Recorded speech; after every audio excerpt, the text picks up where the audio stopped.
Jesus freak here. So, let's say for purpose of argument, you have a woman and you have a guy who's been married to another woman for 30 years, divorces her, and marries this other woman. And this woman he marries has some kids, and one of these kids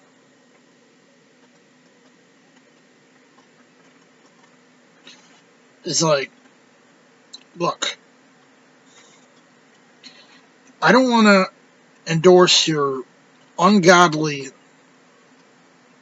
so-called marriage on your TV show because it's ungodly. Now, he was probably a lot more polite than I was in saying that. She throws a fit, brings in the flying monkeys, and says, "You're not honoring your mother."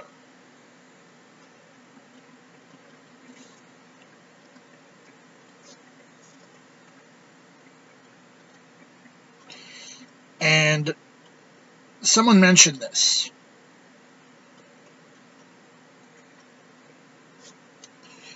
What to do in the case that honoring your mother comes into conflict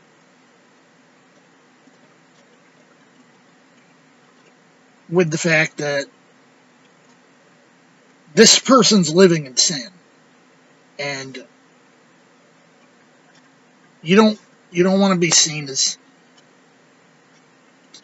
evil by association because you're not calling it out for what it is.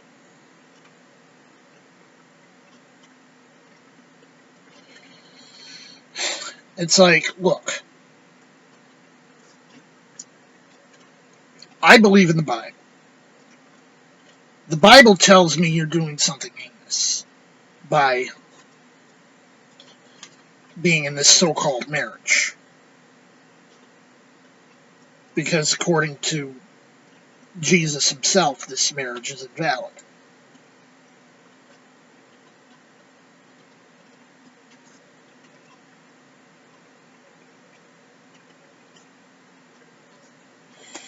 And I'm going to say two things fall into place here. First is the old Acts 4:29 thing. We ought to obey God rather than men. The other thing is, I think it's in Matthew, where Jesus said, whoever loves father or mother more than me is not worthy of me. I think the important thing here is that it's God first, then family, not family first, then God. And the fact that she has her flying monkey saying she is God to you.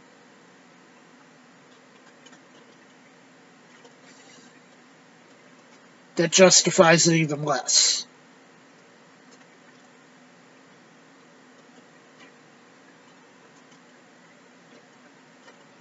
And if it ain't right, it ain't right.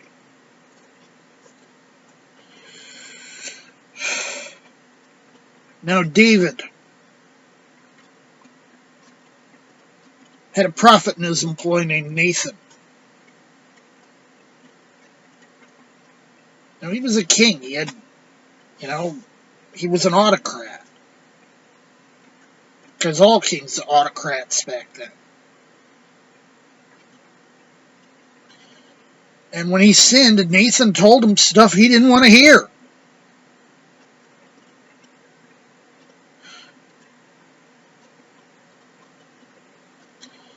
Instead of trying to shoot the messenger or trying to dodge the blame like Saul did when Samuel told him things he didn't want to hear because he'd committed sin.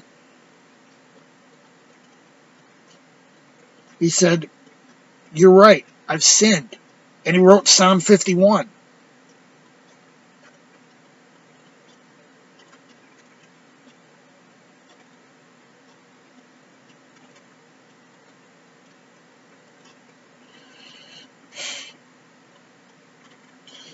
I don't think if your parents are forcing you to do something that's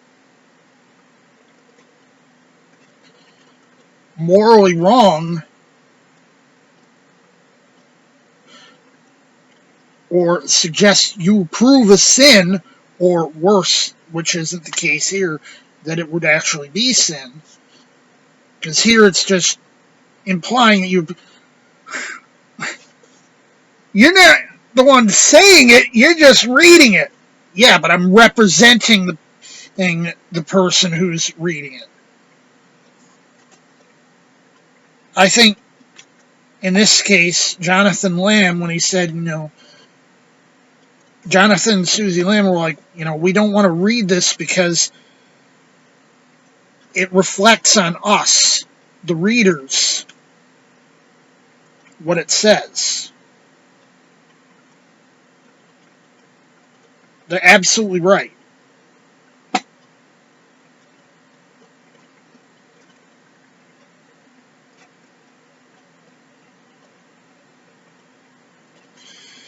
And refusing to do this, refusing to read the letter that praised Joni Lamb and her legal but scripturally invalid marriage to Doug Weiss. I think they were right to refuse. Because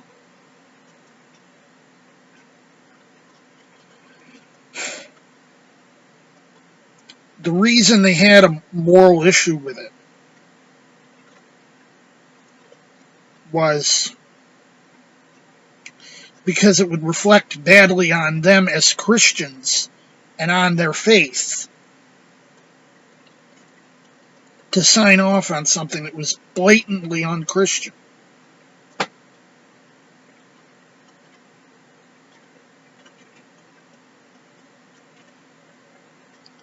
Just an opinion. Jesus, freak out.